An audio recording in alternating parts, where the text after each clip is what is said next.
ചെന്നൈയിലെ അടയാർ ഓവർ ബ്രിഡ്ജിൻ്റെ താഴെയുള്ള വണ്ടികളുടെ തിരക്കാണ്. CNGക്കും പെട്രോളിനും ഡീസലിനും വേണ്ടി.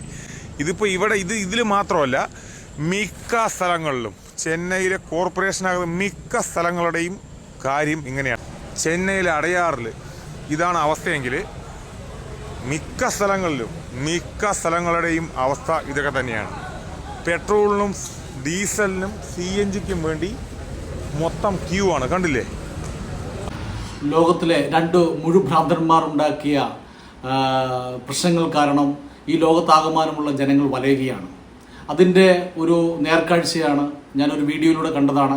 നമ്മുടെ ചെന്നൈയിലെ ഒരു നഗരത്തിൽ ഒരു പെട്രോൾ പമ്പിന് മുമ്പിൽ നിൽക്കുന്ന കാറുകളുടെ വലിയ ക്യൂ നമുക്ക് കാണാൻ കഴിയും.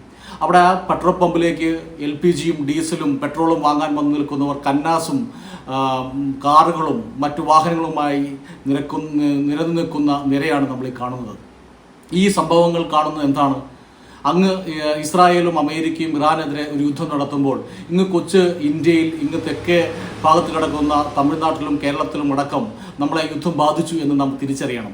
ഇതാണ് നമ്മുടെ യുദ്ധക്കുതിയന്മാർക്കുള്ള ഏറ്റവും വലിയ മറുപടി. യുദ്ധം ഒരിക്കലും എല്ലാ കാലവും സർവനാശമുണ്ടാക്കുന്ന കാര്യമാണ്.